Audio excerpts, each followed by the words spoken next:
Hello and welcome to another episode of Weekly Shonen Jump.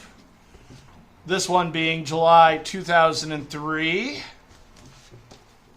Bam! Yeah, 20th anniversary review. Yes, the 20th anniversary review. How can I forget?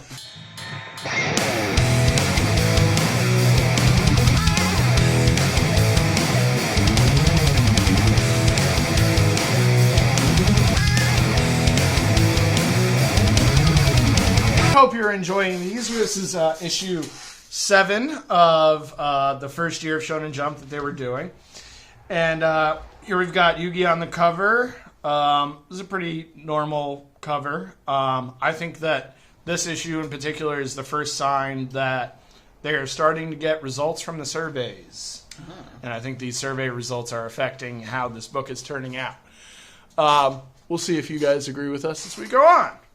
You got any notes on the cover? Rurouni Kenshin. It's really standard. Yeah. Just kind of like, I would use the term sticker bombed, just throwing stuff on. I feel like this is a bait and switch, too, because usually on the cover they'll put what manga's inside, and this isn't a We're manga not inside. reading Rurouni Kenshin. No, we're not. Apologize for the damages. This is from my youth. But they're going to go into this momentarily, this worldwide edition. This game was super important for Yu-Gi-Oh! Mostly because it gave a lot of opportunity for people to play across the world. And also it introduced Harpy's Feather Duster, one of the biggest cards in the game. And what's cool about these video games, too, that I think I stressed last time we talked about this, is the video games were just like the card game that was being played. So if you didn't have any friends or anything, you get one of these games, you could play this card game even if you don't have friends. So it was a pretty cool way to play the game when you're not around like a tournament or whatever. Right. Here we got the lineup: One Piece, Naruto, Sandland, Yu-Gi-Oh!, Shaman King, YuYu Hakusho, Dragon Ball Z. Why can't they come up with a consistent lineup? I don't know. It changes every issue. I think that's really strange. Like, what I'd say about this one is start strong, end strong. Right? I would say that, like, not to say these are bad at all, but these would be the weaker ones, I guess. Yu-Gi-Oh! Being the strongest of probably these three, just because readers are so excited to read this at this point. Right. Even though, Sandland's amazing and Shaman King's really good. So I don't know. I think, though, if this is telling me anything, and this is telling me anything, that I should probably have this last. Uh-huh. Because this is what people want to read. Dragon Ball Z is probably also what people want to read, though. I don't know. This layout, I really actually like this layout. This. I thought One Piece was good as an opener, so I couldn't compare it to the other 6 mangas that was coming after it. Right. Which gives me an opportunity to appreciate One Piece a little bit more. I think these were better chapters. And Naruto was just good by itself, Yeah. So I don't need to do all this. This little index page was cute. And like YuYu Hakusho, it's probably getting to be popular at this point, because we do know it's on Cartoon Network. Oh, yeah. The very last page of this Jump really sells that, too. Yeah. And we'll get to that. So here we have the credits page. Just giving you some information of the people who worked on the book. Credits to everybody who did this here. Thanks for doing it. Yeah. Most importantly, as I'll always point out, we got Joe Duffy over here, did Naruto right next to the rapist known as Gerard Jones. We have Yu-Gi-Oh! Worldwide Edition, Stairway to the Destined Duel, the Tournament. What was exciting about this was I was a kid who grew up in New York, in upstate New York mostly, and my grandparents lived in Brooklyn, so I had the ability to go to New York City often enough.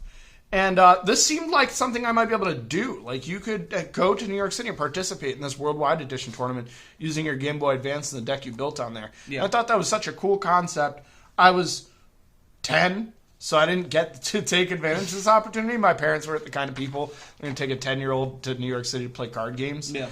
But what a cool... Like, to see all these images of people having fun going out and doing this really stimulates the 10-year-old brain to, like, go and be like, wow, this is something people do. That's so cool. I want to be a part of that, Similar to, like Comic-Cons and stuff. People that are into that kind of stuff. As an adult, though, I thought this was really stacked against the American players. Because it's like the world champion from 2 other regions, and then these random kids who win a contest. Yeah, from New York, basically. I almost felt bad if 2 kids won. It's like, they're probably decent, but here's like the best 2 Yu-Gi-Oh! Players in 2 countries. Well, there is So it says 4 randomly selected. Oh, it is randomly selected. Yeah. Oh dear. Yeah. Well, technically the whole process of this is kind of random selection in and of itself, because you're really at the mercy of a RNG. Yeah. A random number generator, because you're playing on a Game Boy Advance. So right. That's just, the people might be better than some people, but at the same time, they're still at the mercy of random number generation. So this is just talking about cards and, how to practice, I guess. This is really definitely oriented towards the 10 to 13-year-olds and 14-year-olds and stuff. Right. Top out there. And then here's how to build an Exodia deck. At the time, this wouldn't be any bad suggestion or anything necessarily. You could definitely do better than this. I also don't remember Graceful Charity ever being allowed it to, but that's a different story altogether. This is fluff, if I have ever seen it. This is the result of the surveys that they put inserts in every single issue here. I think we've seen a survey in one of the jumps we did, right? I think this was the first one we had one. It was a blue and white one. They're in every issue, we just haven't seen them. Okay.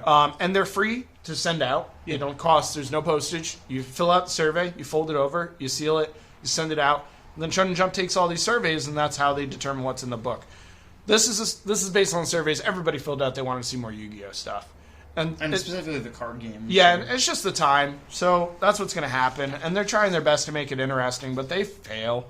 And here's where I'm going to really elaborate how badly they fail. They go here in these 2 pages, on a theoretical duel. So I'm just going to read a little bit of this from over here. What do you do? On your turn, you might be so scared of losing, you'll be quick to play Dark Hole, wipe out Blue Eyes Toon Dragon, and then summon Stern Mystic for an immediate counterattack. But calm down and let him attack again. You want him to win the game, not just get rid of his monsters. This is I don't even understand how a person reads this that doesn't understand how this card game works. If you don't understand how this card game works, you know what you're going to do? Skip! And we're going to mostly do that, but I am going to say, it was nice seeing cards and stuff in here. And if you can pick up anything from here, I'm sure it is useful information for those people that didn't play a lot of Yu-Gi-Oh! And still were interested. Yeah. But I don't. It seemed like baby's first strategy to me. As also someone who doesn't play Yu-Gi-Oh! I was like, It's even worse than that, honestly. You couldn't even use this. Specifically, these 2 pages are useless. This is baby's first strategy. They'll help you building a deck. Yeah. This is just wasted pages. This was cool, though. Yeah. Little Rurouni Kenshin feature that really goes in depth. We get 4 pages. And not here. entirely unrelative, because not only are they sort of advertising that there's an adaptation of the cartoon coming out, also, we've heard about this manga a ton, because 2 of our mangakas were assistants on this book. Yeah. So it is somewhat relative. Tagashi, right? The Yu Hakusho guy? I think it's Oda and Inoke, the Shaman King guy. Yeah, you're probably right. I want to say it might have been the Yu Hakusho guy if we're forgetting. If we're being confused at all, that would be our other presumption. I like that they mentioned Toonami in here. Yeah. Because that's one of the biggest correlations to be made at this time in history, is that Toonami is airing while this is coming out. And they're kind of feeding into each other. This is getting people more excited about stuff that'll air on Toonami. Toonami is getting people more excited to read manga. Yeah. So this is just talking about. So basically, I'm going to summarize this even further than this summary, which actually my note is telling me to go to page 10 and just read this part. Series is a heady mix of superhuman martial arts, slapstick comedy, and historical references for the detail-oriented. But beyond all that, it's a story about likable characters who stick together through thick and thin. It has a deep sense of morality to it. When Kenshin looks into the blood-crazed eyes of an opponent, sees nothing more than himself, it sends a powerful message about sympathy and humanity. The basic goodness of the show shines through, may well win over a whole new generation of fans. So this samurai, he finally finds a home helping these other characters that he becomes friends with, but he eventually has to be brought back to his other life that he left behind, which was the murderous assassin known as Samurai X, or Hitokiri Batosai. And so, it begins really slow, and it's really fun and nice, and you get some slow villains, but eventually it gets a lot more serious, a lot more relevant to his background story. It's pretty classic anime manga in that format, that you start off slow, you build who these people are, then you get into the thick of things. Yeah. You really do need some patience with this one, especially the anime. The anime is even slower. If you're going to do this, I'd suggest you read the manga. Yeah, they also mention the anime doesn't end. They say there's like 3 major arcs. The one you're talking about, the not slice of life, but like opening stuff, and then 2 major ones. Yeah. We only get 2 of them. Yeah, and there's a bunch of filler they shove in there too. Yeah. So this made me really want to read the manga and not touch the anime at all. So, I would not be encouraged to watch this show if I was a kid. No, and honestly, with most mangas we're going to cover in Jump, that's how I feel about it. Yeah. You know, once you put something on to another medium, it has to cross a lot of hands, and the crossing of hands, you lose some of the original content. Rurouni Kenshin is one of the best mangas that have ever been. It's obviously so because it's created opportunities for other mangakas to create other mangas that are the greatest that have ever been. Yeah. So this is totally worth your time. This even eventually gets featured in Shonen Jump. It says it right here, actually, and coming in November. So we'll even see a piece of this, which will be fun. Oh, that's sweet. You got any notes on this? I mentioned my note. Just that I thought the anime sounded bad. Wandering Samurai does not do enough to describe this, that's for sure. Yeah. It's got a lot more than that. Little ad for the Yu-Gi-Oh series, a little ad I chopped for this video game we won't be talking about since I chopped The whole heart. this Yu-Gi-Oh ad out of here at the age of 10 or whatever. But we will talk a little bit about Soul Calibur 2. You familiar with this? Yeah, a little bit. I knew about the Zelda version. Right, so this game got popular because it was the first Soul Calibur that got released on all 3 of the platforms that were big at the time. PlayStation, GameCube, and Xbox, PS2 specifically. Yeah. And they all got specifics to it. So the PS2 got Heihachi from the original Soul Calibur. The Xbox game got Todd McFarlane's Spawn. And the Soul Blade. And then the GameCube version got Link and the his Bigoron, which is the sword from the Ocarina of Time. Plus all of these really sweet Soul Calibur original characters. Soul Calibur is one of those is a fun fighting game because it's really weapon oriented, and there is no game that's like that. It's the weapons are really what's doing the damage. Most fighting games you're just based in moves and stuff. With this, it's all weapons, and you can switch your weapons and change your weapons. It's very creative in that way. Yeah. That's why I thought Link was a good pick, and why he's probably really famous. Yeah, and Spawn ton of swords. Yeah, with his cape and his energy powers and stuff. I think this was cool to see also because it really sets the time period. Because like PlayStation has a character, Nintendo has a character, Microsoft is still trying to figure out what they're doing. They don't have Master Chief yet. There's not a Microsoft character they're representing. They're like we're trying to appeal to, I guess, more mainstream at the time. Would Spawn be? Yeah, he had an HBO cartoon. 2003. So he's left mainstream. I don't know who they're appealing to with that one. Yeah, I thought it was strange. They're fishing. What it really is it just fits the I guess a mature audience. And that, big yes, and it fits the general aesthetic of the thing, like weapon-based, like cool-looking dudes. But it's cool to see another crossover between American and Japanese, I guess just media at this point. This is really Soul Calibur is mostly Japanese. I know, but like Spawn. Of course. Yeah. The only American character that made it in there. And then as you can see, Shonen Jump ran out of stuff to do, so we went right into One Piece.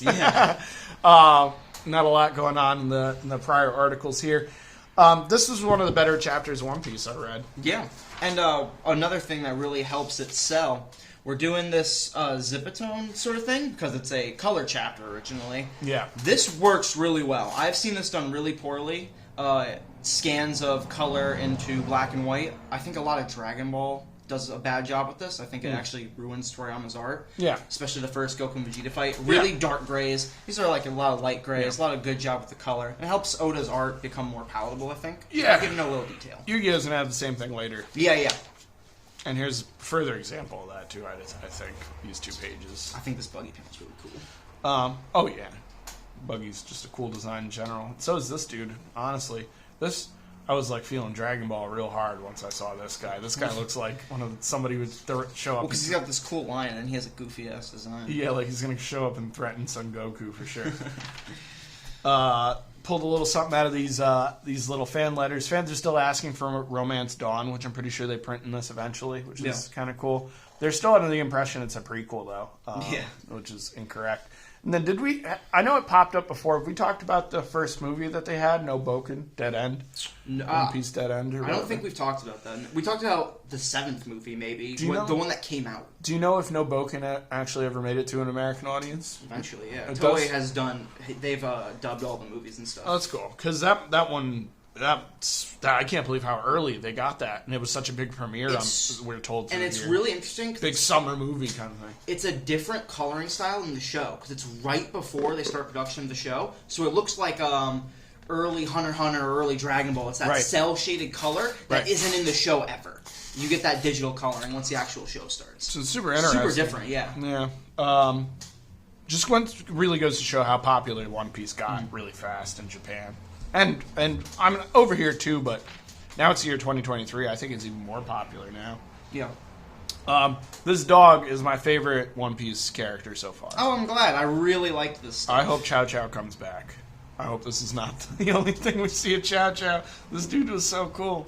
He's just trying to guard this shop for his dead owner. Yeah. And he's not even doing it because he's waiting for his dead owner. He does it because he's proud of the shop and wants his owner to be successful or whatever. I thought he mentioned Tom and Jerry as an influence. I really saw that here. Sure. Oh yeah.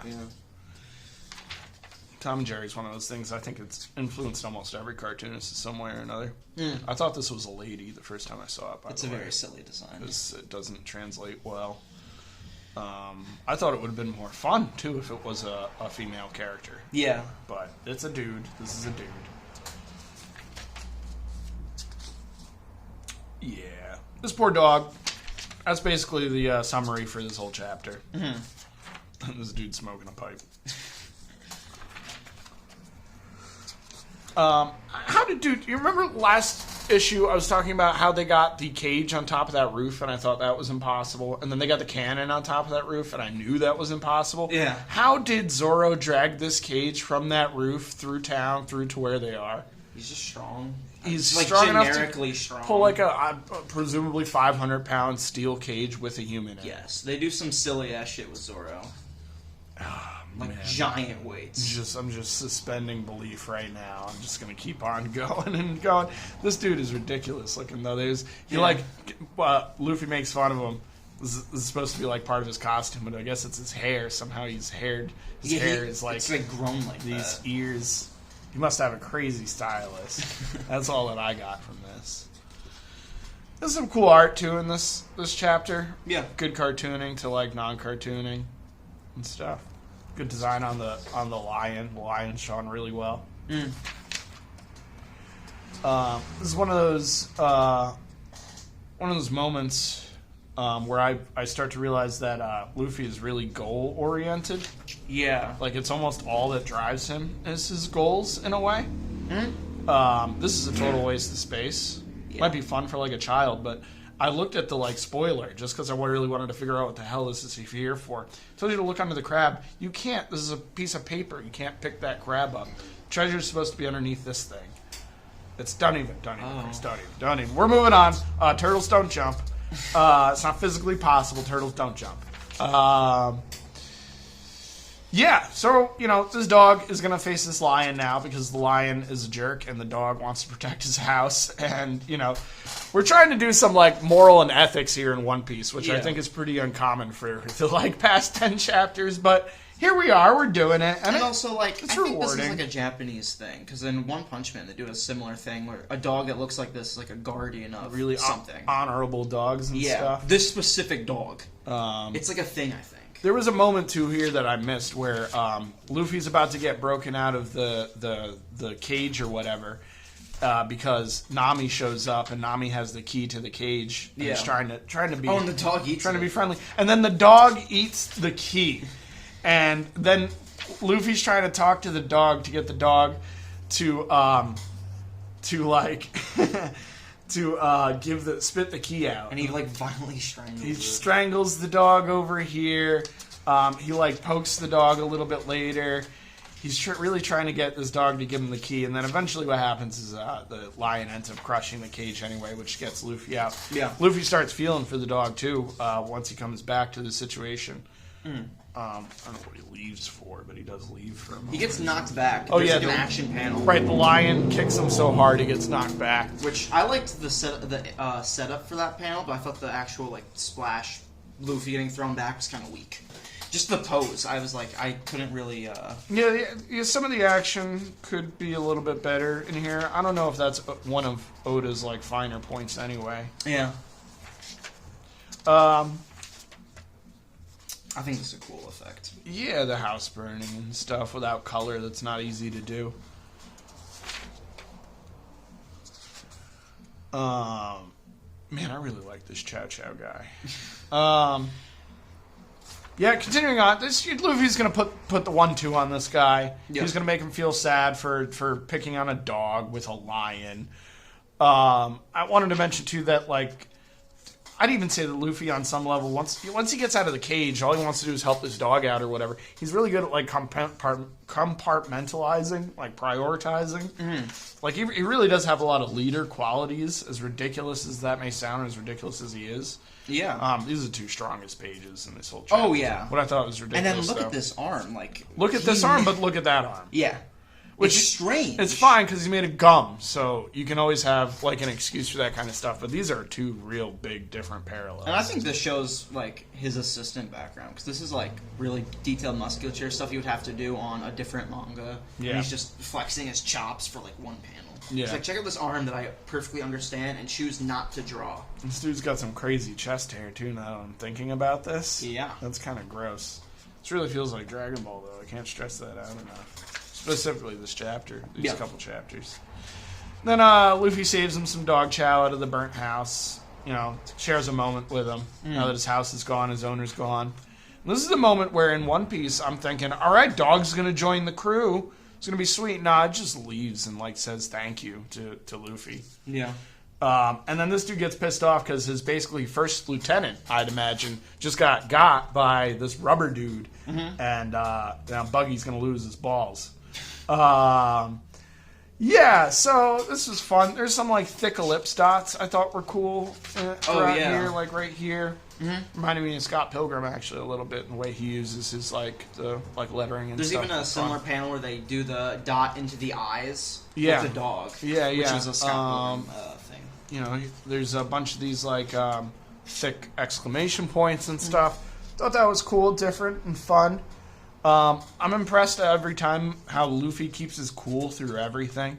Like this is the most he lost it, and he didn't really even lose it. He just wanted to like put some stank on that punch real quick. Put the fear of Monkey D. Luffy into this random. Put the fear of monkey in him. I love it.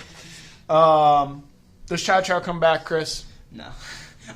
For the end of this story, but he's not like an important character. This miserable manga, god damn it. Every time I like something, they take it away from me. I will say that's a very consistent thing he does, though, is like a like I don't want to say pathetic, but like a cause for Luffy to get invested in the town or village. Because the place the arcs take place are like the main point of each arc. They're named after the place. I'd imagine Pokemon works the same way. Yeah. All right, moving on with Naruto here. We got a pretty good chapter in Naruto that goes right into the action. They were being attacked by these two like twin. We find out Miss ninjas. I was gonna say steam ninjas. Yeah. With their Hellboy arms. The right hand of doom, right? Naruto does a bunch of cool action in here that I don't think is lacking almost at all. I think this is really like some of his shot. I thought this was a strange ass panel composition. I don't know why this is here. Yeah, but I don't think it looks bad for as strange as it is. I just was like, what is this adding? I don't know. I think Kishimoto just wanted to show like interesting ninja stuff. Yeah. And so in order to do that, he had to like take this weird bird's eye view or whatever. But I was like thrown off for a little bit because you start the page This is basically a panel, but there's nothing. With no borders. Yeah. There should be like a little white out here. And I have the same problem with the way he does words too. He'll do that. Words will just be on the page. Yeah. There's no borders or anything, boxes around it or anything. To summarize these 4 pages, Sasuke puts them down. Yeah. No problem. Like, and meanwhile, Naruto's frozen up after short work. You know, I don't feel bad for Naruto though, because like this is like 5 seconds. Yeah, and it's scary. 5 seconds. Sasuke is so ready for this; it's not even funny. Like, and that's kind of what I like about their dynamic, is how, like, I guess more prepared Sasuke is at the start. He's more realistic, but it causes him to overlook things, to not, like, properly... He's got the Anakin syndrome. Yeah, that's a pretty good way of putting it. Yeah, he's he's the chosen one, and he knows it, and he's gonna do the best. But also, that comes with a level He's a little of headstrong. cockiness. Yeah. Then Naruto's kind of the opposite. He really is the chosen one, just doesn't, and has the headstrongness, just doesn't like necessarily, and is cocky, but like not as confident in himself. And he's never... Or competent. He's never been in a situation this, like, tense, I guess. No. And it's really just showing how unprepared they are. And that's part of what I like about this arc, is just... It really leans into the kids element, which they do for a little bit, but of course they grow up throughout the series, if you know Naruto. And then I like these innocent characters. Kakashi butts in and 1-2s the guys, no problem. Yeah. Turns it into spare change. Then he complains to this elder bridge dude that he tricked him. This should have been a different level class of mission. And the elder bridge dude like preys on their sympathy. Is like, listen, I'm a broke dude. I'm just trying to get by. You know, I'm sorry. What do you guys want to? Where do you want to proceed from here? And Kakashi makes the call to be like, well, this is complicated. Yeah. Love the way he talks, man. The way he talks is like half of his style and stuff. And He's just like totally unimpressed at all. Yeah, points. He kind of reminds me of at least of the dialogue. He reminds me of One Punch Man. Yeah. In several ways because he's so powerful. But I like the dichotomy he has, because his thoughts are completely different from what he says. Because he's often thinking in a lot more serious of a way. He's not actually taking anything lightly, but he's helping kids. Yeah. And even here, right, this is a simple way of him breaking down how much thought he's actually having at the moment. Yeah. He is weighing things. He's trying to see if his students are safe, you know, if he thinks he can survive. And then Naruto goes and does something really stupid, honestly. Yeah. I think mostly because I don't even think Naruto understands how anything medical works. No. So, like, he goes and tries to, like, eviscerate the poison that he got from getting hit by one of these twin dudes. They have to draw his blood, so he's not entirely wrong, but he's going about it in the worst way possible. He goes and just creates a bigger wound. But he's really just showing his own determination. Yeah. That's the whole point. He's like, I'm not going to do this again. See if we can flip back to this page you were talking about, too. Oh, yeah. There's a page in here where Luffy actually looks exactly like It's Naruto like the same composition for like a similar... The layout, yeah. So here we got Luffy, and then, boom, there's Naruto. Yeah. Right? No backgrounds. Similar eye placement and everything. Pretty similar stuff. Kind of interesting. Catch those little things. Comics are an advertising medium, so if you see something that works that sells the book, use it again. Yeah. Great. Like half as if it's probably another situation where these are the two best panels of the book too. Oh, yeah. Best pages, like great villain design. This guy looks dope, and then especially when you realize how big this sword actually is. Yeah. Like this doesn't even. I thought it was going backwards when he was holding. I thought he was holding like relaxing, right, with it behind him. No, it's in front of him. He's just holding it, no problem. And something Todd McFarlane talks about, he's building foreground, middle ground, background with just the figure placement. Like, this foot is your foreground. I would even argue this knee's the middle ground, and the background is the rest of him. Yeah. Except for this handle. Yeah. This looked like an Eduardo Rizzo panel to me, too. Oh, cool. Who does, like, a lot of really simplistic lines, but delivers the image anyway. Mm-hmm. And, like, texture is a thing I think of with Rizzo a lot. Yeah. And, like, texture of clothing. Like, the bottom has a different texture than the top. The clothing has a different texture than this clothing. And, like, this is a pure black, but it doesn't detract from the background. It doesn't, like... I don't know. No. It looks not part of the space, but it helps the space look good. And then when you figure out it is, it's kind of like a bonus in a way. So the art in this chapter is holding up. This was one of the cooler backups because it's just explaining the process a little bit of making a manga. Yeah. Here was this character's original introduction. Completely scrapped it because he thought how he wanted to write this character, how he wanted to introduce this character, and his characterization would be completely dissimilar from this. So he scrapped a completed, good-looking page. Yeah. Apparently, Kakashi was meant to show up a lot earlier in the series. I think it said something about, like, the second chapter. Yeah, second chapter over here. Their editors dissuaded them from it. Yeah. Which just shows the competency of Jump's overall editorial team. Especially, we talk on our other show about American editors all the time. What do they even do? This just shows how much they're adding to the manga, how much they're helping the story succeed. And no surprise, this was probably coming out in the late 90s. maybe only took 4 or 5 years to get Naruto to actually come over here. And Shonen Jump's been doing this for 30 years or more, so they know what works, they know what doesn't work. And Dragon Ball already a done, finished, hugely popular commodity by the time this comes out. That's for sure. And what I thought was cool is in addition to, I love Kakashi, so this was rad to hear that he was integral to Naruto from the beginning. Yeah. But this little book that they talk about that I guess he continues to read through the series, we're going to probably see this again. Yeah. This is a porno. Yeah. They just didn't say it here because this is 18 age appropriate, but he's just reading porn all the time. And I like what they do with this book as the series goes on. It's actually part of his connection to another character. Oh no! Who knows what that even implies? But we're going to keep on moving. Yeah. Because they do as well. They do not let this dumb Naruto wound stop them from moving. Because it's like healing because of his powers. This is the first real indication of how his powers help him, besides what we saw in Chapter 1. Have you seen a more Spawn Naruto page in your life? No, but that's sweet. Yo, kids love Shuriken. Check out all these spikes. Yo, kids really do love Shuriken, though. Yeah. I mean, if you think about it, like, I know the kids love chains.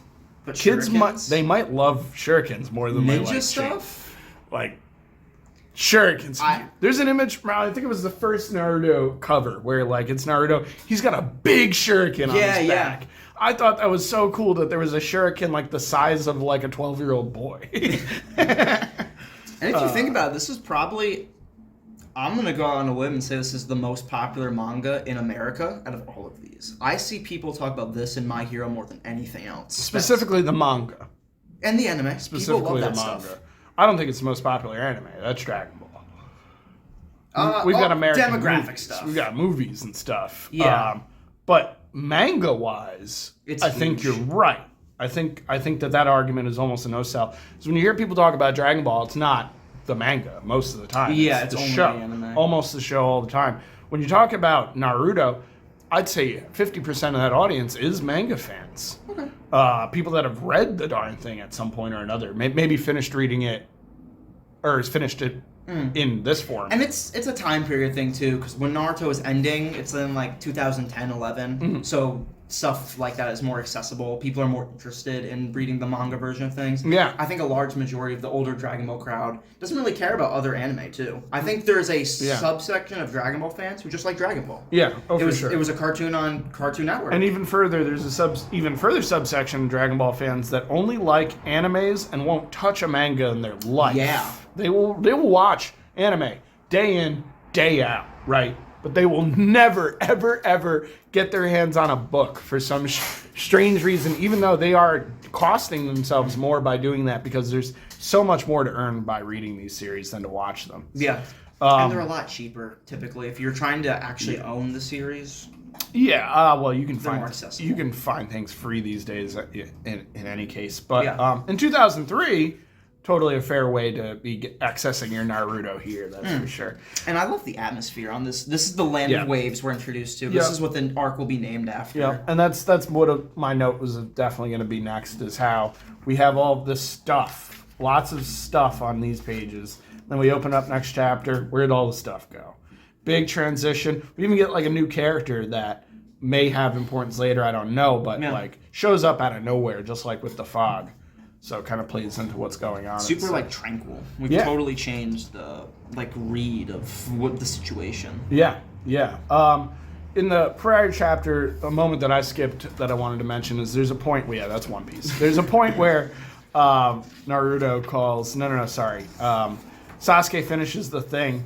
Big wuss. Yeah, and he says, "Are you okay, you big chicken?" Yeah. And Naruto just loses it, like really loses it on the next page too. He's like second guessing himself and stuff. And that's really the start. This right here is the start of Sasuke poking Naruto. Yeah. Up until then, it's been he's quiet, he's loud, they don't say anything to each other. Here's the bridge. But now, this is maybe some of the first words they've said since they kissed in like the first or second chapter. So the awkwardness is broken only to create what? More awkwardness. A rivalry, Yeah. I'd say.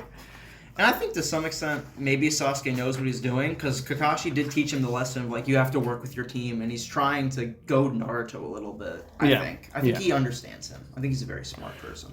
There's something to be said about Naruto's willingness to sacrifice his flesh for this mission, too. It's just Naruto's willing to do anything to become the character, become the head, the Hokage. Yeah. Yeah, this is a flashback. You can tell because it's got black borders, and that's how it's manga. It's a flashback to the chapter we just read. Some of it. Some of it is also a flashback to stuff we never got to hear. Right. Yeah. So it is strange in that format. It's like two flashbacks in one. Because we cut away from the scene to go to the Land of Waves to cut back to the scene. I just think it's a strange writing choice. Yeah. And another note I missed: the interaction between Naruto and Kakashi over this wound. Yeah. This is hilarious. Not only is it hilarious, but this is where Kakashi makes the realization that this nine-tailed fox demon is giving Naruto mutant powers. And no expression on his face. He doesn't. You can't. It's also hard to tell anyway. Yeah, we don't see his face for a while, but I think this shows that he's keeping his cool the whole time. Yeah. Also, they're all still trying to keep the secret from Naruto a little bit, I think. He mostly knows. Yeah. I don't know if they're trying or if it's just implicit. Yeah. Right. And they've spent, how old is he, 14? 14 years not talking about this? Sure. It's probably second nature. The implicit kind of thing. I thought it would have been funny if Kishimoto had switched the eye. If he had decided to use the other eye instead of this eye. The left eye would look way cooler. It would look way cooler. More open panels and interesting, I don't know. Oh, I didn't realize this was the boat when I was reading it. I thought it was some weird, cool path leading out, but that's the boat. That was, I guess, if I looked at this, I would have been able to figure that out. Yeah. Anyway, moving on. Not something we should be focusing on too much. They're continuing on with their mission here. That's all that's happening. There has to be. There's something I also wanted to pick up on. I keep missing notes here, Weekly Wednesday Warrior fans. I'm sorry. This right here, right? There has to be a name for these panels. We keep saying them. I've seen them in YuYu Hakusho, seen them in here. I think I've seen them in Naruto. Well, this is Naruto. I think I've seen them in Yu-Gi-Oh! There's got to be a name for these in Japanese. Because this is time passing background panel. That can't be the name of this. Time passing background panel. There's got to be a name for these. I want to know. If we had a cartoonist kayfabe audience, I'd tell you Weekly Wednesday Warriors to let me know what this is called in the comments. But something tells me our 40 viewers aren't going to know the answer to that either. All right, what else we got here? The story continues. They're on this mission, but the mission begins to get more complicated. Naruto starts thinking he's seeing things in bushes. Turns out he is seeing things in bushes. It's a snow hare. Yeah.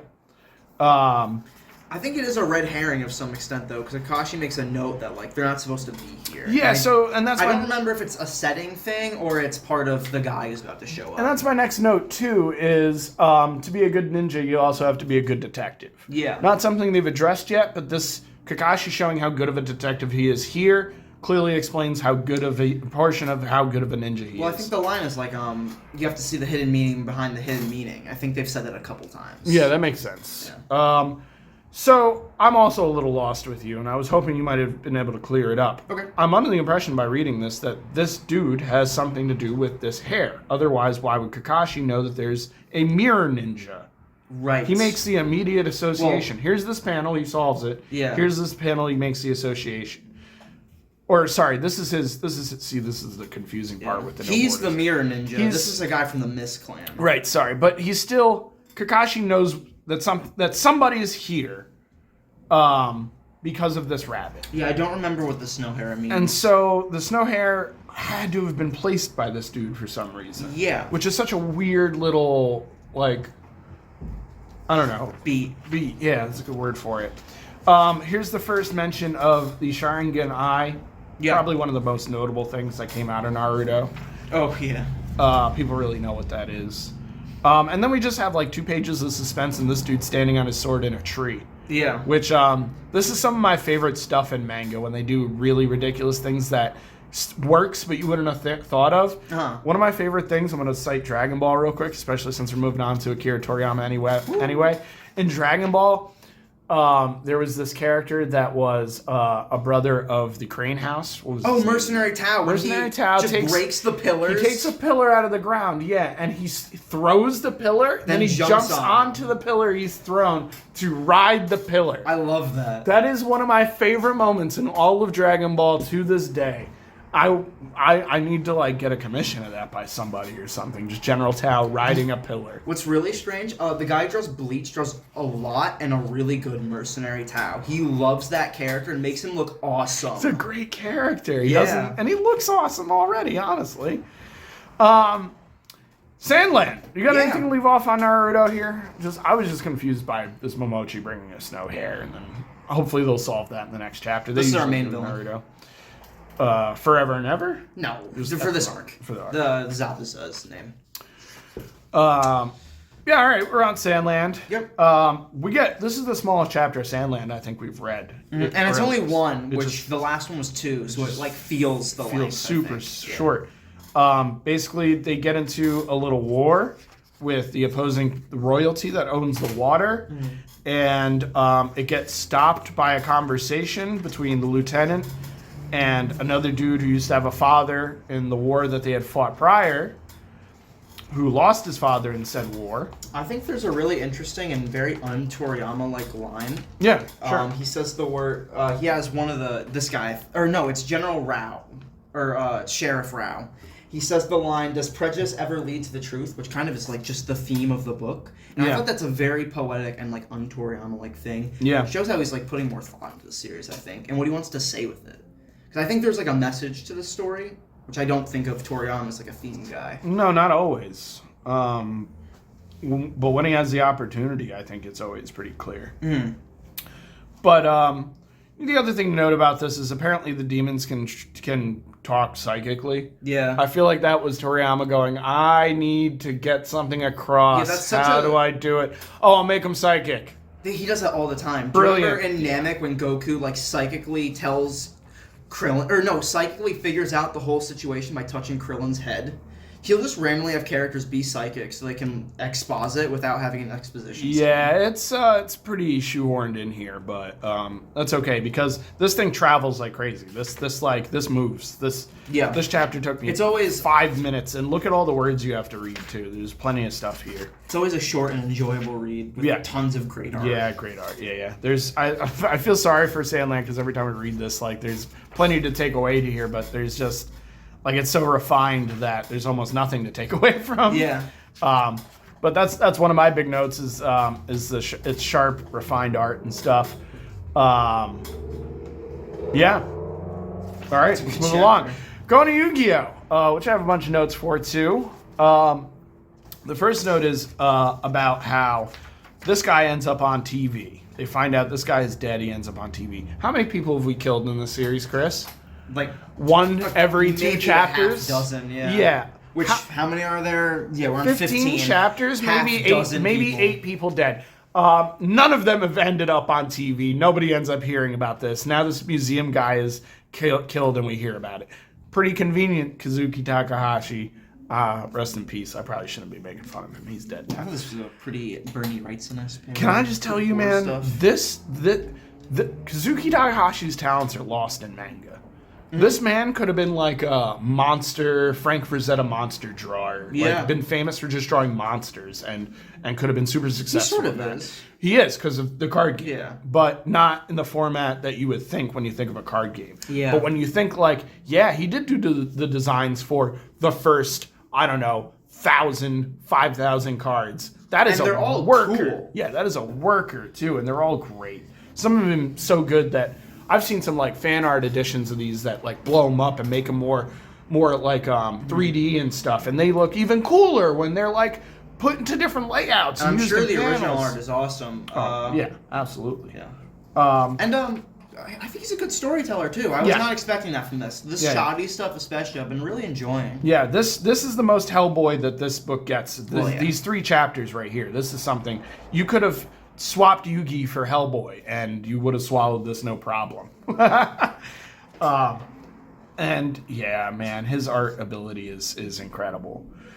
But you know what I wanted to mention too is art does not equal success. There are plenty of people in this industry, in comics, that have amazing art that don't make it anywhere. And then there are plenty of people that their art is okay, that they achieve immediate success. Oh, yeah. I don't want to take any shots at people that we like, but I have to put Brian Lee O'Malley out there immediately.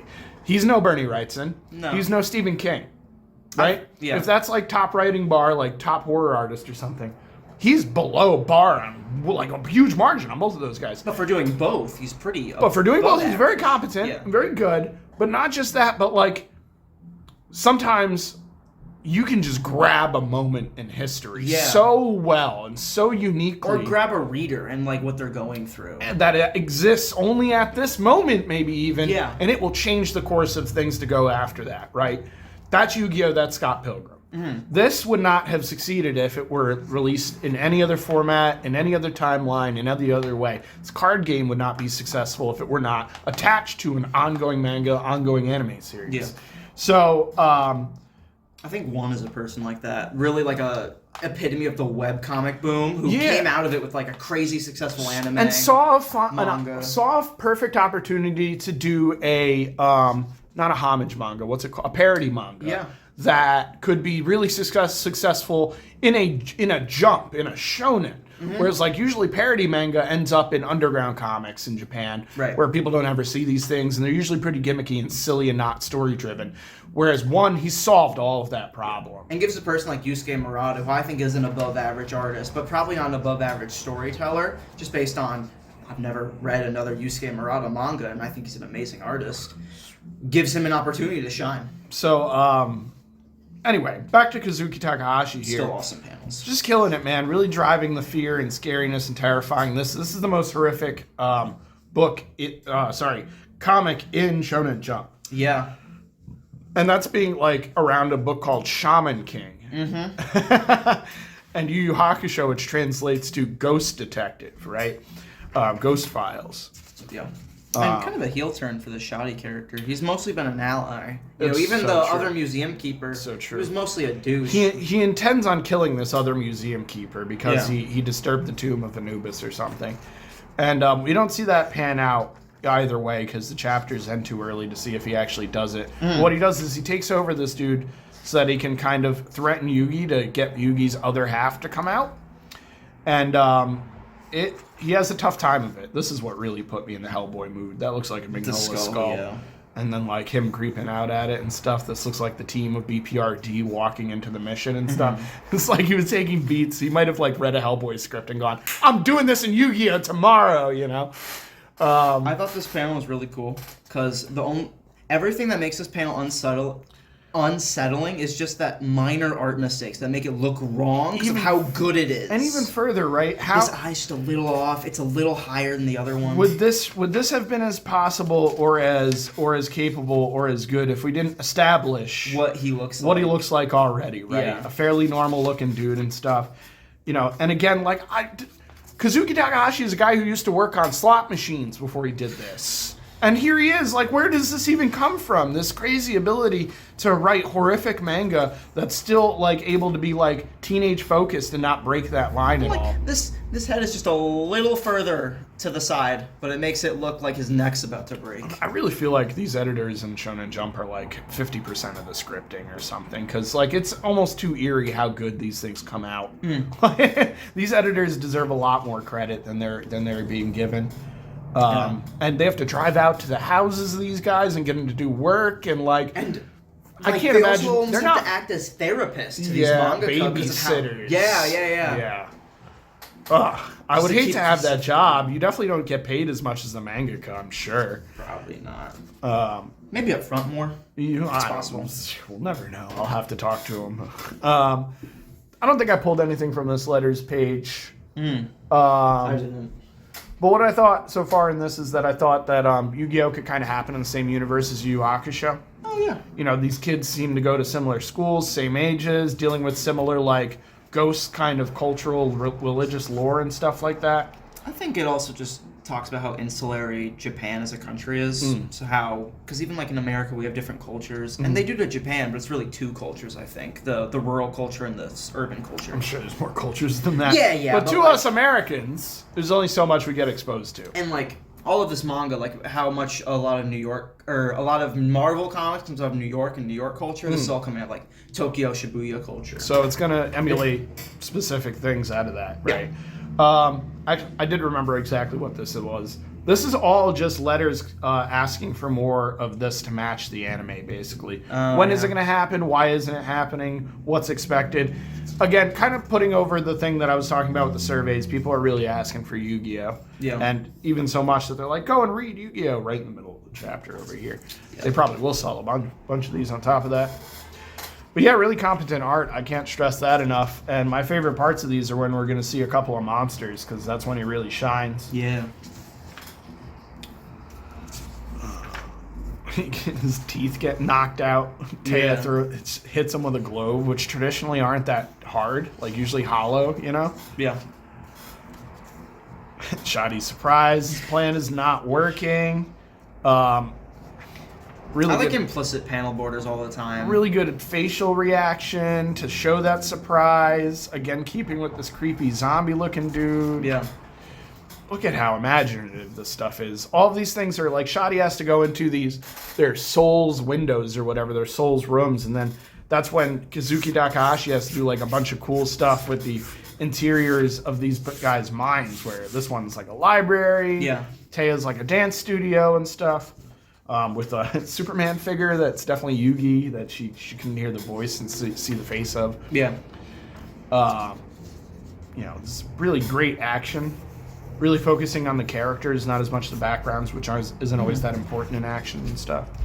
I feel like some responsibility to, when we get to Yu-Gi-Oh! To like stress how good this is, because I feel like it gets like thrown under the bus because of the card games. Yeah. And seriously, this is really up there. I'm sure we're 7 issues in. Is this not one of your favorites to read? Like, you might not be looking forward to it, but when you get to it, you're not like, no, it's really good. Yu-Gi-Oh! And like, I'd say it's better than Shaman King. Yeah. And then like, especially when you compare it to the other card game tie-in mangas and stuff. Yeah. Or at least anime. I actually like the Pokemon one, but yeah, sure. The Pokemon anime, the Digimon anime, they're not the deepest thing. This has a lot going on, I would say. And Pokemon and Digimon, what were they from the get-go? They were Pokemon. They were card games. They were first. Digimon. Well, no. They were never card games in those animes. They were. It was monsters first. This isn't monsters first. This is characters first. Mm-hmm. We'll get to the monsters later. Boy, oh boy. He's not afraid to like waste space on like big headshots either. Yeah. Which I think is a good call. And he's got plenty of space. I never feel like the chapter's wasting time. No. It moves. Yeah. The panel progression is really good, and even like a page like this that gets split is still shown pretty well in a Shonen Jump anyway. This page made me laugh just because like because all the official Yu-Gi-Oh art makes him look a lot taller now. Yeah. I think so. Sure. Just reminding me of how short Yami Yugi actually is. Just Yugi in general. Yugi, yeah. It's really funny. I think the show makes it a point to say that he's taller when he changes too. Like somehow it affects his height. Nobody notices. If the other page of the puzzle in here isn't the dumbest page, is the second dumbest page, maybe the dumbest page. Yeah. This is just telling you what kind of things people would steal back in ancient Egypt. It's the same kind of things that people would steal now. I don't know why this is here. They're trying to like culture us, I guess, but this doesn't do anything. It's like a magazine for middle schoolers, not elementary school kids. We know what Tomb Raiders are by this point. We've learned about King Tutankhamun and stuff. We get the whole concept of this. There's nothing foreign about this set. If your audience is turning in surveys and sending in fan letters that are asking for the card game, and you have a 4 to 6 page spread at the beginning of this talking about the card game, why would this page not be used on the card game? Trying to explain maybe how these chapters correlate to something in the card game, or like even the if you're pulling it out of your monsters, butt. or anything. This is such wasted space. We're gonna move on. Yep. Here's some colored pages that never got colored. Luckily for us, the shadowing is pretty implied in Yu-Gi-Oh! Already, so it doesn't look like it wastes too much of a beat. But it would have been nice to get these colored pages, you know? Yeah. I guess you can't win them all. Shotty finally gets Yugi to change into what the show calls Yami Yugi, and they're gonna play a little game. As that happens, Taya is the prize. Yugi loses, Taya dies. pretty, like Chris said, heel turn Ashadi. Seems like a really bad guy. Now we're gonna learn he's really just like a bodyguard. He doesn't have morals or ethics. He's implied to a certain code. Yeah. He has to obey that code. Bunch of art, fan art. I always like seeing this just because it's cool to see people do their own thing, be inspired. Inspired to draw. Because it's really exciting when they do a really good job. But I have a feeling that Shonen Jump tosses away the really bad ones and the really good ones. Yeah. I have a feeling they try to go for the like mid-tier fan art guys. Stuff that like a reader could think, I could do that. I could get in this magazine. Exactly, right. I would do the same thing if I was an editor. This one over here is probably as good as it gets. It's like Dark Magician Yugi. Yeah. So, I mean, this is Yu-Gi-Oh! Yugi's going to win. And, in fact, I'm not even going to spend the time describing how this game works because it's kind of confusing. It is cool that Shoddy initiates the game. Yeah. It's a reversal over the typical scenario. That's for sure. And it's really trying to immerse you into the fact that, like, there is more going on about this Millennium Puzzle, which we've been tackling for the past couple chapters. Here's some monsters. Let's spend some time on this page. It's a good hand. Yeah, man. Just... coming out of the ground, cracks in the ground, the visual, the onomatopoeias and stuff. Just like all the lines indicate something. Like, Yeah. There's a knowledge musculature here. And stuff, bot anatomy, layout. Wowee, man, and then even more. That's crazy. The stuff is really good. He could have just drawn monsters, man, and even though this could be a poster for like Dawn of the Dead. He could be a poster for Yu-Gi-Oh! Even. Yeah. If they wanted to do something outside of the card game. Yeah. This stuff is all cool. This is cool. Everything is cool. This is a really good manga. Yeah, it's outshined by the card game that came out of it is all. Yeah. And I think it's thrown, like I mentioned, it's thrown under the same bus as other card game tie-ins. People presume this is a tie-in and not the originator. Yeah. And then we got a to be continued, which usually means that this is the end. It's going to be continued in the next jump, and this is. So we're going to move along. You guys got the idea. This poor manga sleeps underneath the enormous card game that it is known for. Yeah. Move on to Shaman King, which has like some of the least of my notes in general. I have a sentence. In fact, if it wasn't the case of me wanting to like show you guys the art in this, of course, I'd probably just skip over this and summarize it. But that's a cool title page and stuff. Like I like all this art. I'm not complaining. It's my favorite. No, it's the bottom ring of some of the greatest manga ever. Yeah. Woe is me. I have to read some great manga. And like sometimes you're like, how did this get so popular? But you have to imagine that there's so many other manga in Shonen Jump typically. What was even running when this was running and starting? Yeah. Probably like sports mangas and stuff. Stuff that doesn't get remembered, stuff that gets lost in the annals of time. This has appeal. And you have to imagine there's a lot of Jump manga that are just solid. Yeah. This one, as soon as this started, I started getting, they started talking about like power levels and stuff. And that's my least favorite thing in Jumps 100% integration. Because now I'm just too old to care about that kind of stuff. And then further than that too, this fight between these two shamans that kind of tells us what being Shaman King really means. Yeah. Has a bunch of moments where they go and they call out fighting maneuver names. Vorpal Dance, Songhua Zan Wu. This is not my favorite portion of mangas anymore either. And I thought this was always a lot more subtle in Dragon Ball Z too. Yeah. I don't remember them being this crazy. Also, this guy can't do splash pages. I hate to like call him out for it, and I've already forgot the creator of Shaman King's name, Takei. Yeah. This is not great. Every other splash page I've seen in this book is better. But like he's got ongoing going well. You want to turn the page, and that's what's important. Yeah. Somehow in the last chapter, like it didn't hit a vital organ. Yo dodged it altogether using a Mitamaru or something. Kind of hard to swallow, but continuing. Again, like this is a 3/4 splash page. Not great. Better than the last one, but still not great. A lot of shadow and stuff. It's okay. Yeah. But I'm losing focus on now, the splash pages, on the move names, on the power levels. Another splash page that's not great. This gets lost in the onomatopoeia. This would have looked cool without the onomatopoeia. Here's a bunch of words taking up the panel. Doesn't look great. You drop the whole background. That would have looked maybe kind of cool. Yeah. This might be the coolest panel of this whole chapter. Yeah. Just because the layout, the look, the city, the background, and I love the words too. I think this is a decent panel too. Yeah. It's a cool pose. Yeah. is one of those panels I was talking about. Yeah. Needs a name.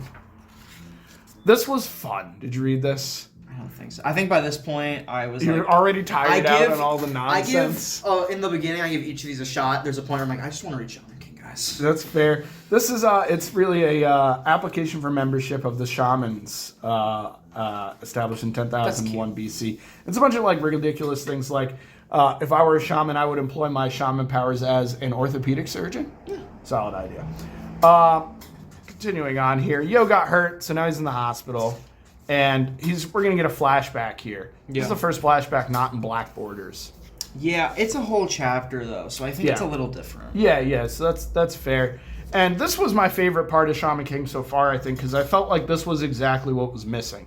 What is Yo's reason for doing what he does? And here we just get that Yo just wants to be a Shaman King so he never has to work again in his life. And, like... all the kid wants to do is, like... hang out and listen to music and live a life that's carefree. And this is every other manga's chapter 1. Like, basically. One Piece starts like this, Naruto starts like this. This is definitely the editors probably getting on him and going, listen, we're missing something here. Can you deliver it? And he delivers it really well, and Yo looks really cute. And I'll repeat this the whole time. I think Takei meant for Mon to be the main character and slowly realized that wasn't going to work. And Yo was like the cool side character who did all the stuff or something. Yeah, it's definitely possible. But over here, you know, what do you want to do when you grow up? Listen to my favorite music all day, relax, and live in comfort and convenience. Yeah. Me too, you know? And so much so, this dude is 4 years old. His grandpa says he's been training for 4 years and asked him why he hasn't figured anything out yet. And also, he must have been wearing his headphones since he was born. Or at least I'm under Came out the womb with headphones. I'm under that impression, for sure. Loved this. Yeah, I totally cited this. I thought this was super cool. I thought this was very creative. I was so confused about my note. I gave the letterer a shout out, Dan Nakaros. Yeah. Because I thought this was really cool. They really did a good job. And this is there's no way this is in the original. This is like Marvel-esque lettering. Yeah, it would have been in Japanese here. Yeah, probably. and probably not look like this. I don't think this I think this was just the letterer having a good time. Yeah. And it looks great. I like that he's hanging up his clothes, but he still wears his headphones. Yeah. Of course. Who is Yo without his headphones? That's part of his silhouette. You're your character. You're getting it, Chris. Yeah, just a background story shows Yo why he does what he does, who his inspirations were. This is such a pretty page. They explain a bunch of different kinds of shamans too. People are soothsayers, people are warriors, and people are they just channel the dead, talk to them and stuff. Then he wakes back up. You idiot! Being called an idiot. And by this point, Gojo is awakened. The super strong samurai ghost man with a legend to him is crying. And what this really tells us is like Yo wants to be the Shaman King because he wants to communicate with like this god or something who's like left the earth because he wasn't. But he only wants to communicate with him so that he doesn't have to work for the rest of his life. Yeah. He's convinced if he talks to God, God will give him the way to never work. Look at this deer. Kind of hurt. Like for no reason to. Like what is the you idiot is giving him a hurt. Like this effect is really that's great. Cool. Manto over here just losing. It's doing a spiral in the air for some reason. Super good cartooning, you know. And then she shows up all legs. Yep. Does this not remind you of a Scott Pilgrim character? Oh, for sure. Oh, wow. It's like Scott Pilgrim pirate cosplay, too, right? Yeah. Love it though. This is gonna go somewhere. She's our new shaman. She's being nice to you, which is is like his fiance or something. That's what she claims. Yeah. We'll see where that goes. Here we are, YuYu Hakusho. Yeah. This is why we're here. This is why we read comics. This is a good manga. I always look forward to this. Chris always looks forward to this. I have 2 notes for this one. They're both ridiculous. Yeah, mine is too. I started on this page. I don't know what impressed me so much, but I just wrote Tagashi is the greatest mangaka of his generation. These are good pages. I just can't see it anymore. Bro, but at the time, I was just like super excited. I guess. Just took a shot at Oda real hard right there. Goddamn. I think they're different generations. To be clear, I don't know. They're both coming early out at 90s, the same time. like early 2000s. What I would associate this with classes. This like finishes right before One Piece starts. Yeah. You know, so it's close. They're real close, and he's doing Hunter x Hunter after this. Yeah. So they're the same generation, Chris. Taking shots. Oda is not an artist I love. I love his writing. I said I can't be mangaka, honest. Chris, is the word you used, Chris. I consider a manga more of an artist than a writer. But it's the same thing. It's the same thing. And the Sensui arc is one of my favorite shonen arcs of all time. When you're playing with people that are in Shonen Jump, our dictations on who's better than who is probably it's all preference. A really minor thing on top of that. Yeah. So, like these people are all they've made it. If they wouldn't be here if they didn't. They'd be in every person in. No, I wouldn't say every person. Like my top 100 cartoonists, most of these guys are in there. I love all these mangas. And like, look at these pages are just so solid. It speaks for itself. The fire effects are good. No color needed. Yeah, this is the only person who's actually using Zipatone to create grays out of like omission or not omission. Out of like personal.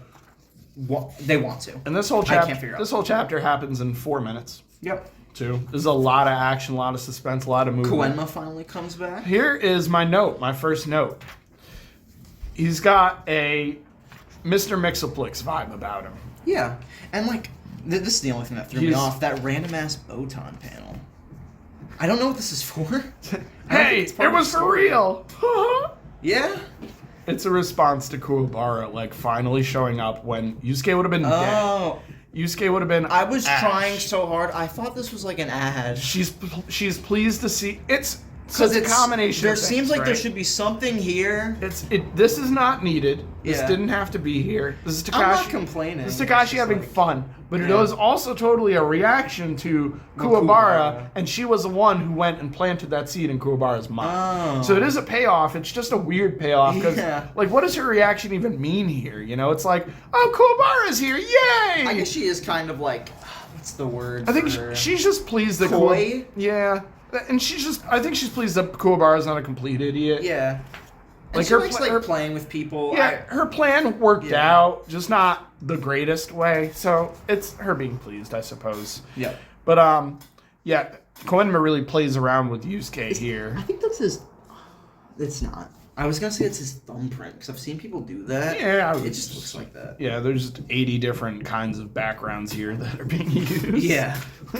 Boom, boom, boom, boom, boom, boom. I don't know what's happening anymore. How do you have the time to do this? Yeah, like what is this? How one? do you have the time? He must be just like picking up like dirt and just like throwing it on his page or something. I don't know. How do you look over here, man? Look at this is one panel. What are you doing? Yeah. How do you have time for that?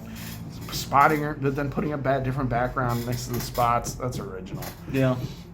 We finally see this character that's been kind of like not torturing but pestering Yusuke for the past couple chapters. Go home, go to heaven. She's finally seen what she needs to see. Keiko is the person who's meant for Yusuke. She saved Yusuke from a fire, and now she's got a new haircut. And a great outfit. Like this is cool cartooning. Really good design.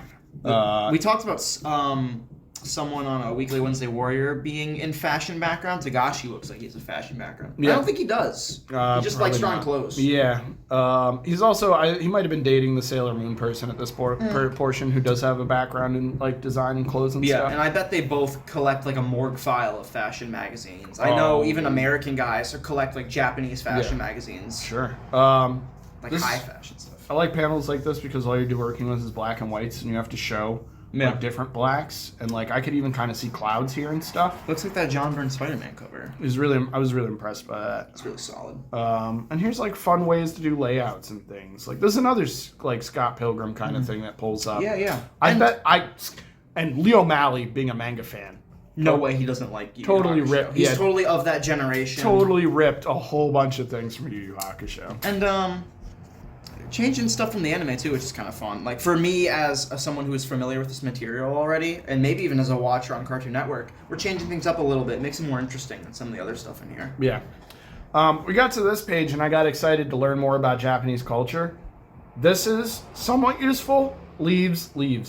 This is like Gaki is a name for the lowest kind of demon. Sure, that's facts, right? Here's a random demon from cultural lore. Here's a random demon for cultural lore. This still tries to talk about it. This becomes a joke talking about like how ridiculous this looks. Yeah.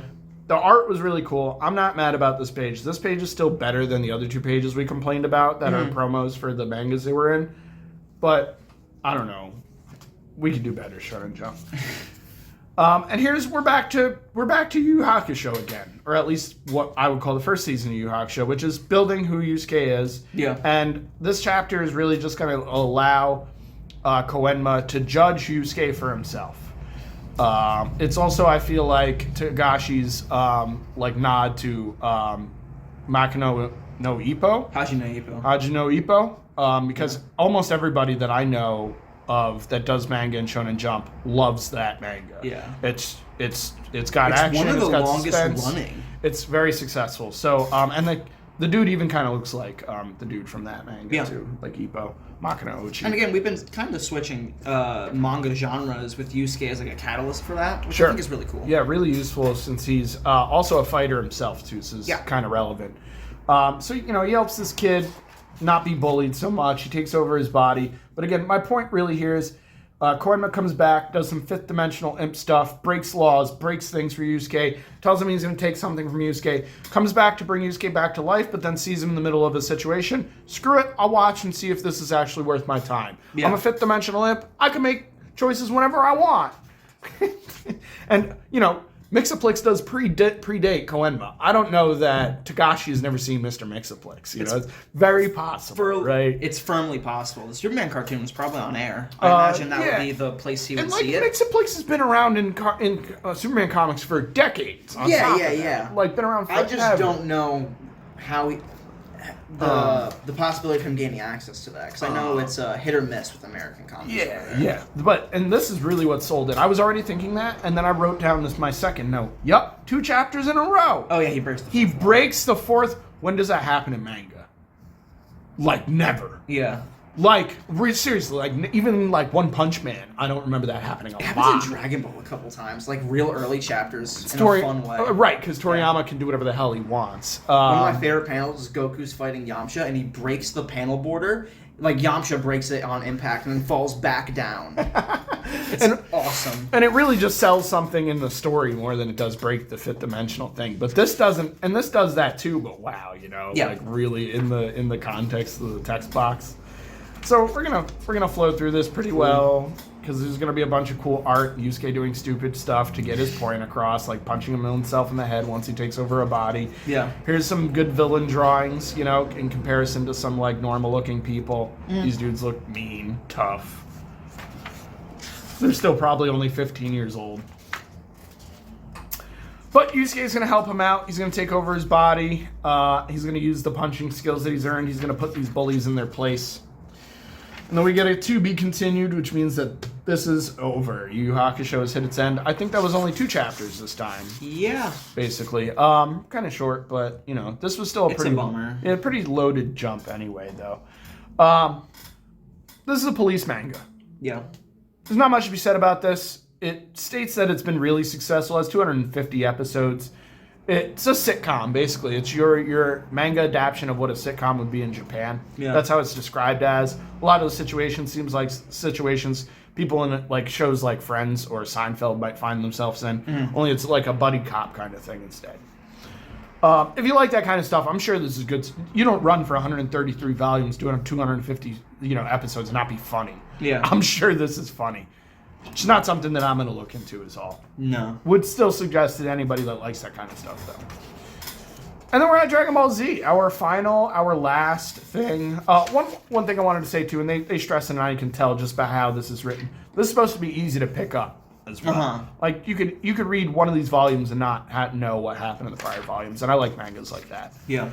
So back to Z, I got a couple notes. This one's not going to take us very long, though, because cool chapter. This is still my favorite portion of Dragon Ball Z. This is such a dynamic turning point in Dragon Ball Z where we really only go up from here. And we're playing with some of my favorite portions of science fiction, timelines and multiverses and theoreticals and androids and powers and aliens. And you don't get more sci-fi than this. Yeah. And it's really subtle. It's all really in the words. Like Dr. Giro has a brain cap. Yeah, okay. And, you got Piccolo. But, outside of that, these are fairly human-looking people. Yeah, Vegeta looks no different from, Yeah, he's floating in air and stuff, but I've read enough... So is everyone. I've read enough Marvel comics to, and DC comics to not think that that's that high of sci-fi. Yeah. But you start reading this, and they're talking about like makes and models of different androids and how certain things don't work and do work, and like detective work done by knowing things, by Bulma knowing like where it's really more complicated than it stresses. Yeah. And this dude's a master at doing splash pages. Yeah, that's really cool. Just like consistently good art. You know, what is there to say about it? I love this.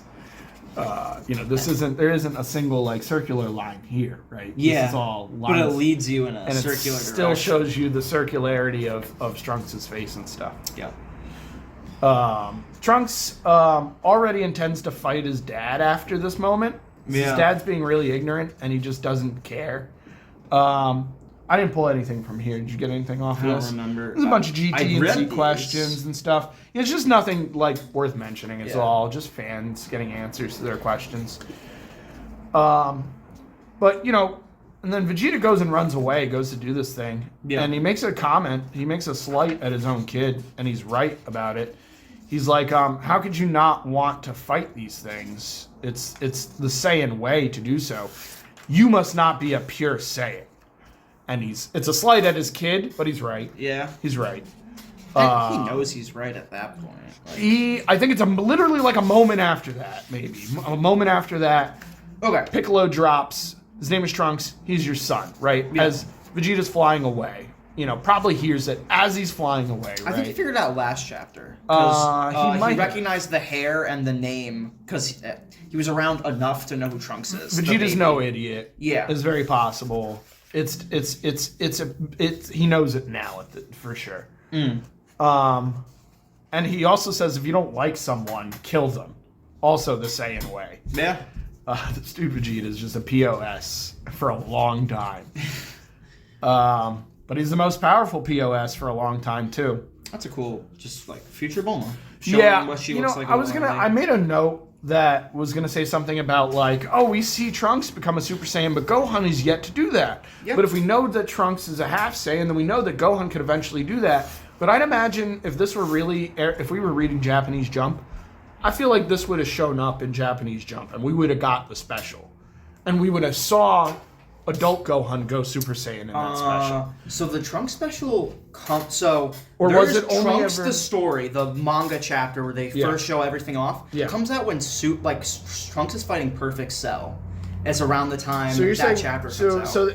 So in manga, this is all you get right here, pretty much. And when Trunks is talking to Goku, he does say that Gohan is his master in the future. So you can imply a lot from that. And even we don't see anything. And so we get it shortly thereafter. We get it. We really find out. But here within the pages, and for the American audience that hasn't seen that special yet, you can already assume that Gohan's becoming a Super Saiyan in the near future. Yeah. Which is a great payoff without being a payoff, and another portion of something you're going to get by reading the words and not watching the art. Like something you can pull if you're thinking about this as you're reading it.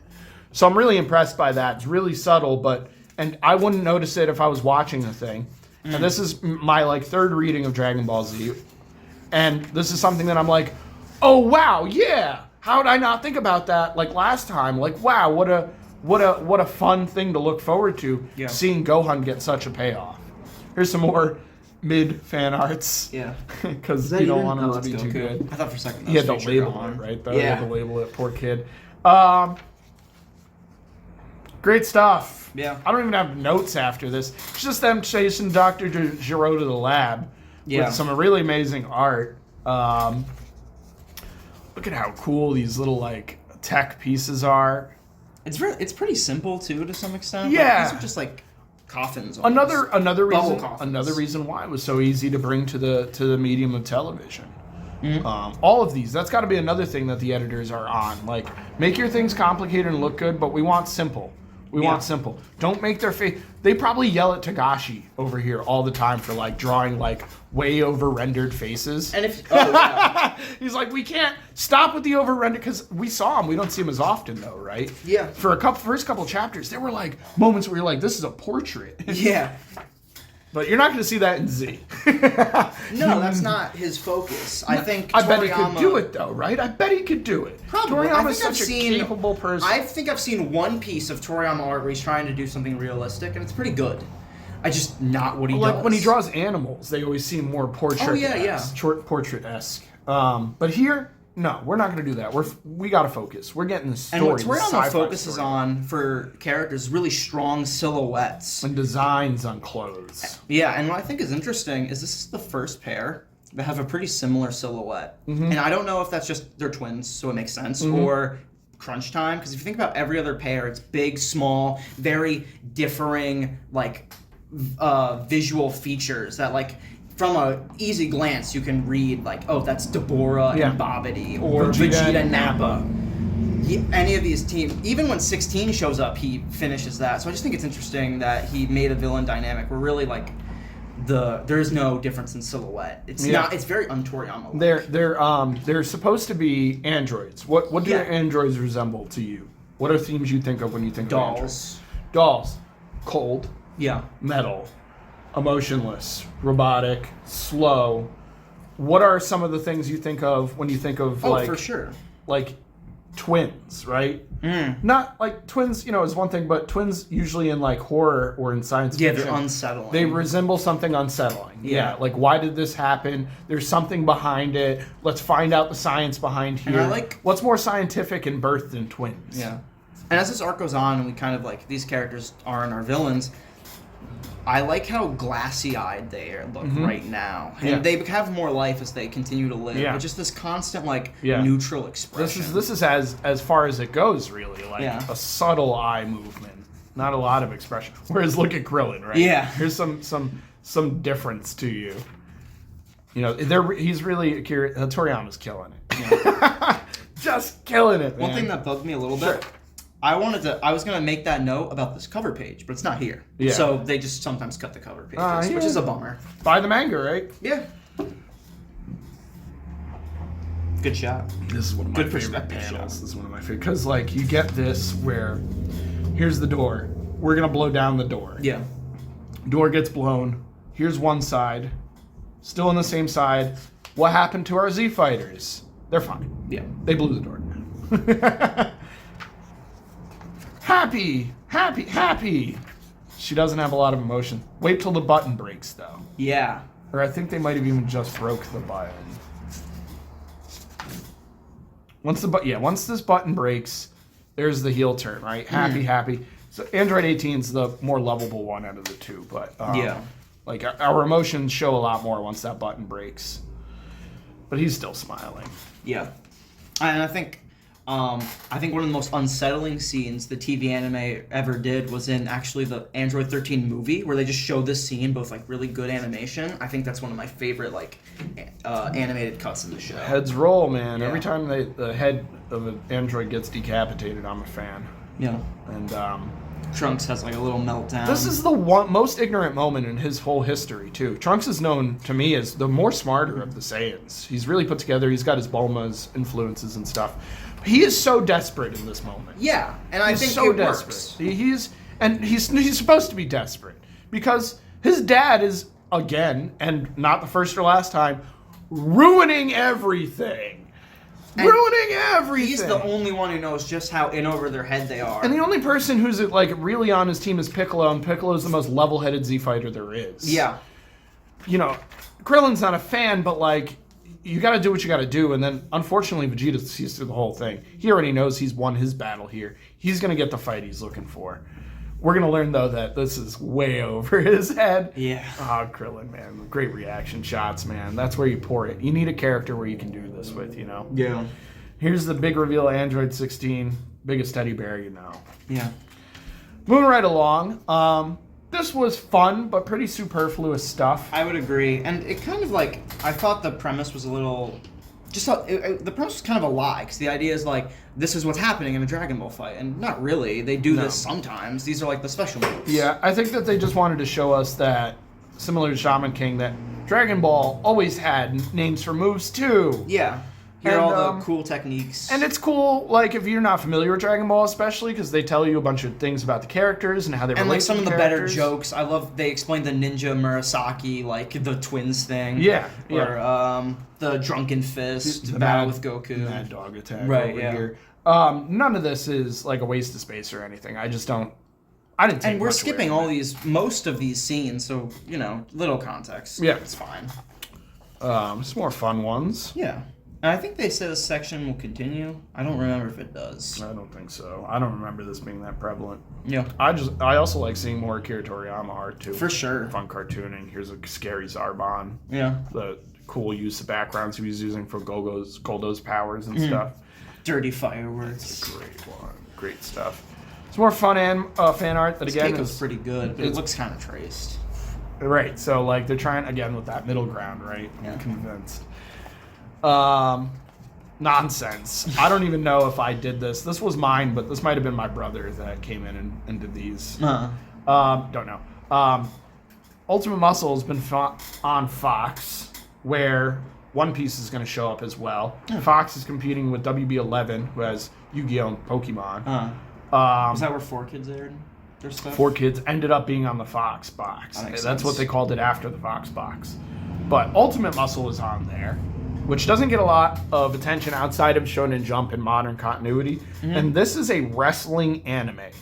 Yeah.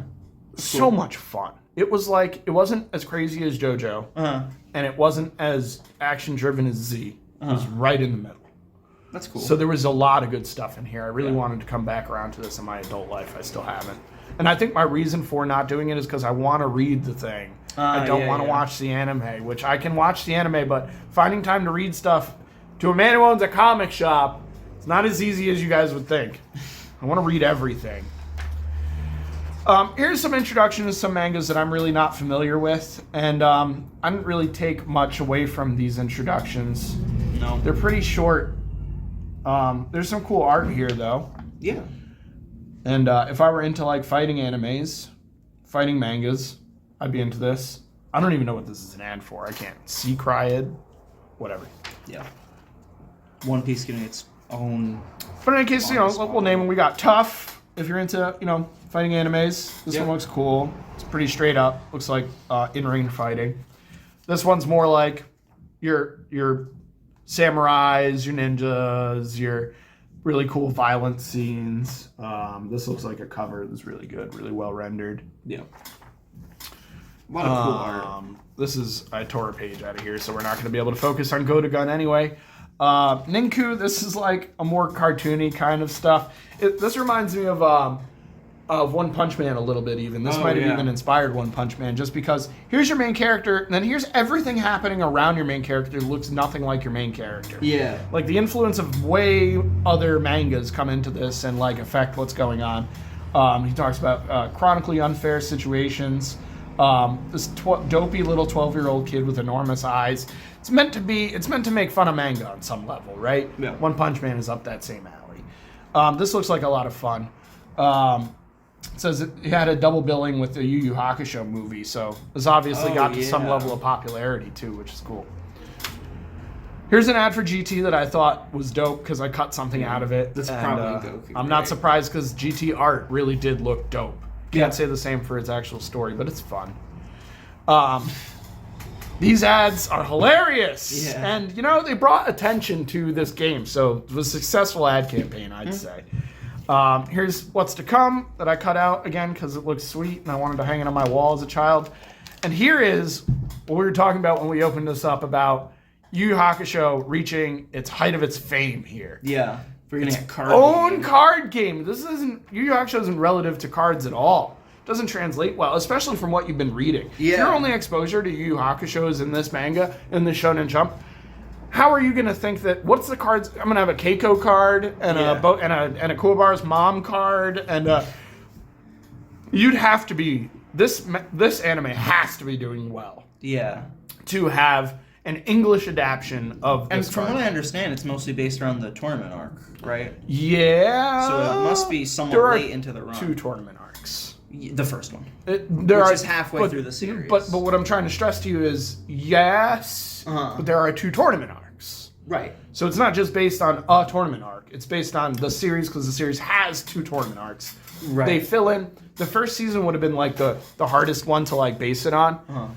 And then like the second season, easy. Third season, less easy, but still easier than the first season because there's a heavy theme in that third season, right? Or the third portion, if we were talking the manga. Then the fourth one, even easier because it's this, we'll rewind back to Dark Tournament again, right? Yeah. So that's why the thing was easy and where the concept of the game comes from because it's team-based fights. Yeah. But you can still see that there are still team-based villains even after the tournament ends, which makes it easier to continue that kind of theme in the card game and stuff. The card game actually translates really well to the manga, similar to Dragon Ball Z does. And where Yu-Gi-Oh! Does not translate to the manga, but translates to the card game that they're playing within the manga. This is very interesting. You got anything to leave off on here, Chris? Nope. I don't really have the back matter. It was cool, but I didn't gain a lot from it, I feel. No, yeah, both the front, the middle, there was next to no middle. Did you notice that? Yeah. Usually there's a middle content with like stuff in it. There wasn't. There was nothing. We just had a lot of breaks. Just a bunch of manga. We really went crazy with the manga, and I felt like we even like missed some manga in here. So I don't know how this one ended up getting shortened outside of like the interview that's not supposed to, but could have been in the front.